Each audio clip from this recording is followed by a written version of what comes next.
Assalamu alaikum and good morning, students. I hope all of you are doing well. And today I'm going to explain the topic that is the control and coordination. The last part of the topic that is the endocrine system in the human being.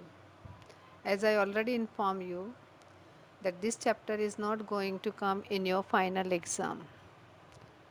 So the explanation part only I'm doing for your concept clearing for the future classes, but the notes and exercise you will not get. Now, control and coordination in human being is regulated by the two system in our body, that is nervous system and endocrine system. The first system is nervous system and the second one is endocrine system. Nervous system, already I explained you that the human nervous system is dividing into the three main categories. First one is CNS, that is central nervous system, PNS, peripheral nervous system, and the next one is autonomous nervous system, that is called ANS. Central nervous system, the parts are brain and spinal cord. Okay? And peripheral nervous system, the nerves are coming, and the nerves also on the basis of what functions they are doing, where they are located, there is sensory neuron and motor neuron. Sensory neuron carry the which receive the stimuli and taking to the CNS, and motor nervous system which bring back the response to the effector. Then the cranial nerves which are located in the brain, and spinal nerves which are arising from the spinal cord.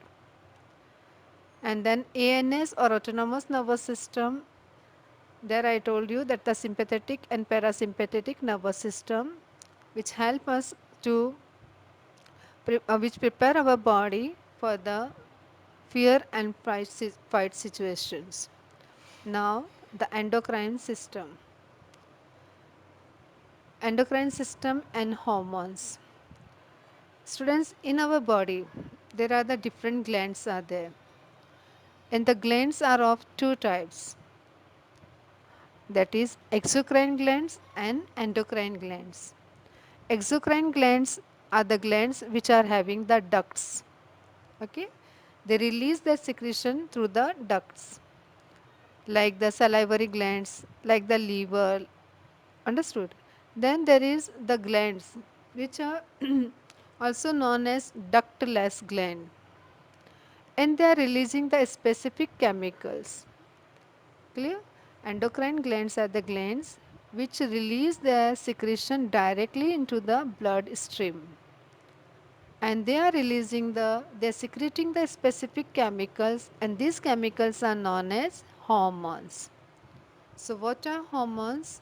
Hormones are chemicals secreted by the various endocrine glands directly into the blood and transported to the respective organs.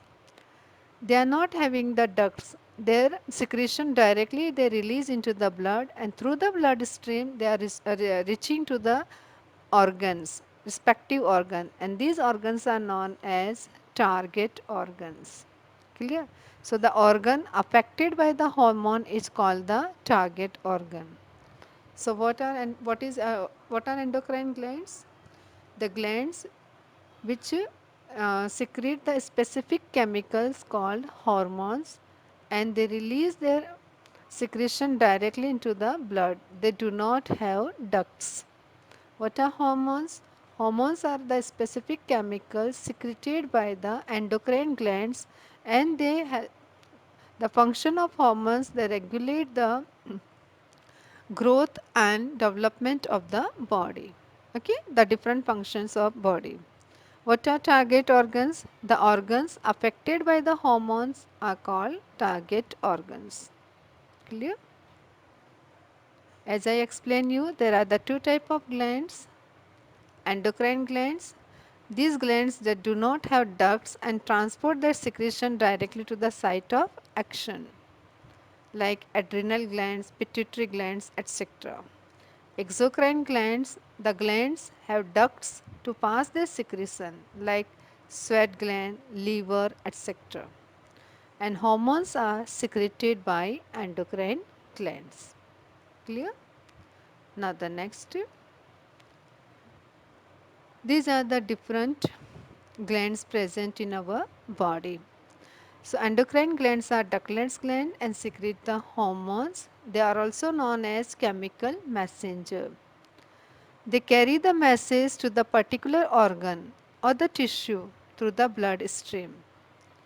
And these glands control growth, development, metabolism, reproduction, etc. Endocrine glands secrete hormones in response to the external and internal stimuli.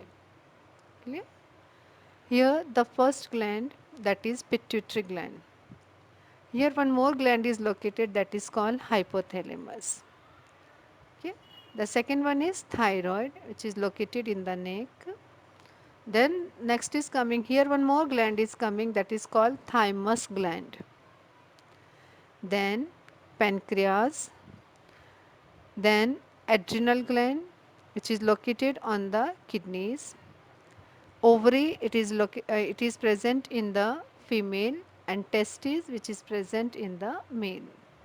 Clear? Now the first one is there, that is pituitary. What is the location of pituitary? Pituitary is located in the brain. It is a very small size gland and release so many hormones. Pituitary is releasing many hormones. Actually, pituitary is releasing the hormones to stimulate functions of all other glands like the thyroid, adrenal, parathyroid, pancreas, etc.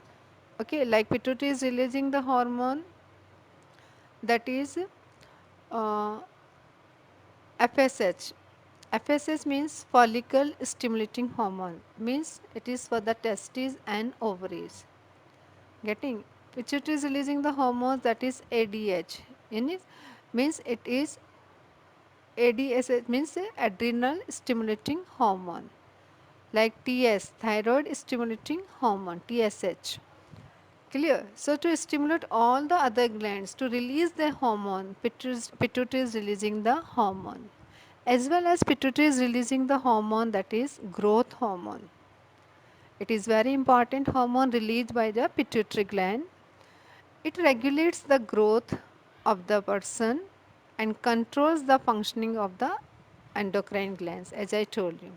Regulates the growth means if the pituitary growth hormone is less in quantity, if in any persons the pituitary growth hormone is less in quantity, less release, then what would happen? The less secretion of growth hormone, the person will remain short in height. Okay, and that maybe the person's height can be only 3 or 4 feet, and that disease is known as sometimes 2 feet also, 2.5 something like. The person height remain very short, and that disease is known as dwarfism. Sometimes the growth hormone release more in quantity. If it is more secretion is of the growth hormone is there, the person height will be very tall.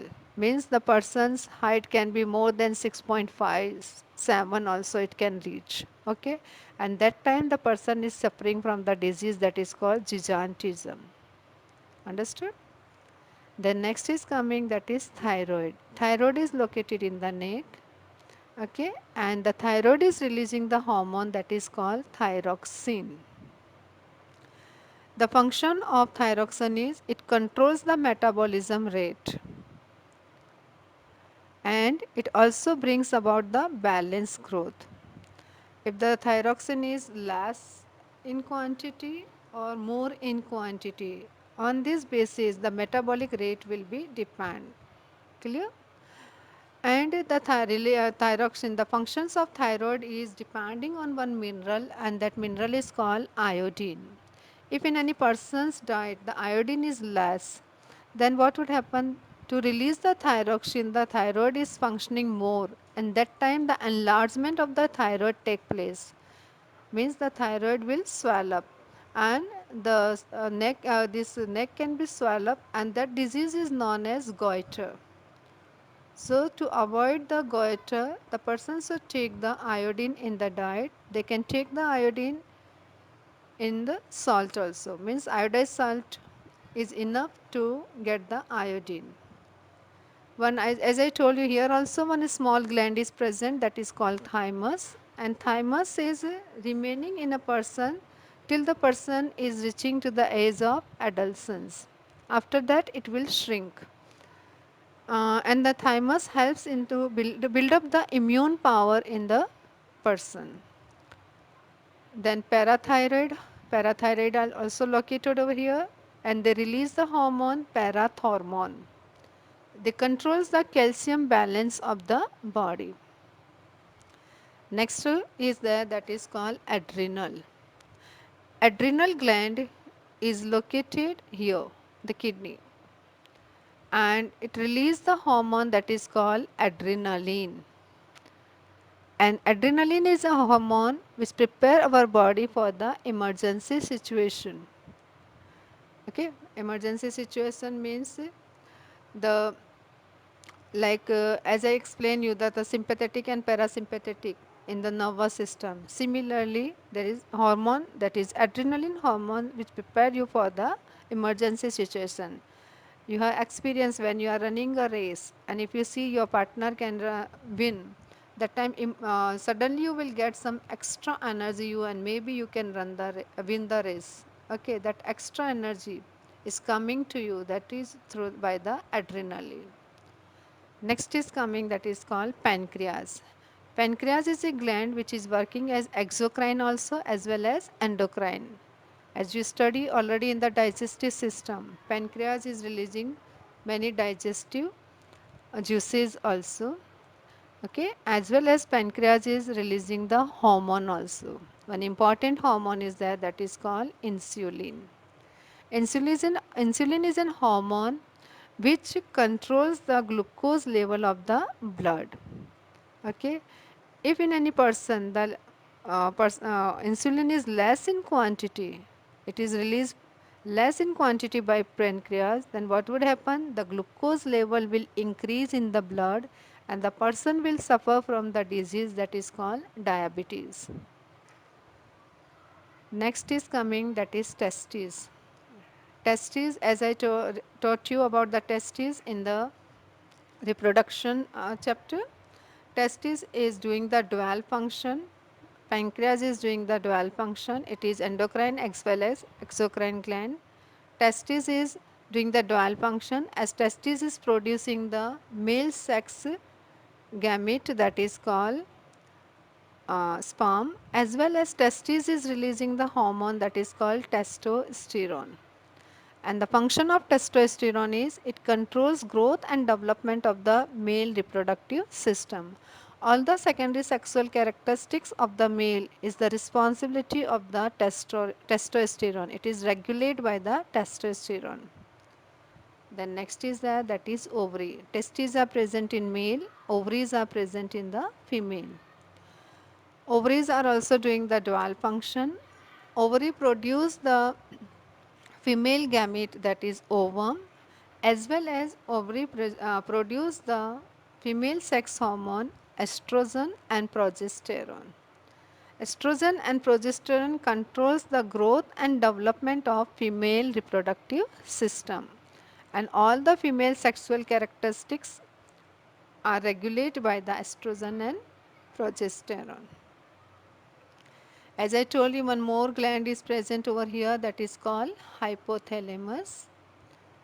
This is brain. Okay, this is thalamus, this is pituitary gland, and this is hypothalamus. Hypothalamus is located between the pituitary and thalamus. So it is a small but very important area in the center of the brain. It plays an important role in hormone production and helps to stimulate many important processes in the body. Okay, and it is really secreting the hormone that is releasing hormone and inhibitory hormone, and it controls or regulates the pituitary's hormone. Okay, it is also known as master gland. So hypothalamus is located between the thalamus and pituitary and releasing um, and plays an important role in the hormone productions. Okay. So students, our topic that is control and coordination over today, and today's topic was that is hormones or endocrine system in the human being. So just go through the videos and at least one time you watch this video, so you are having some terms. Maybe when you are studying the science in the 11th, the terms will not be new for you that time. Okay. So have a nice day.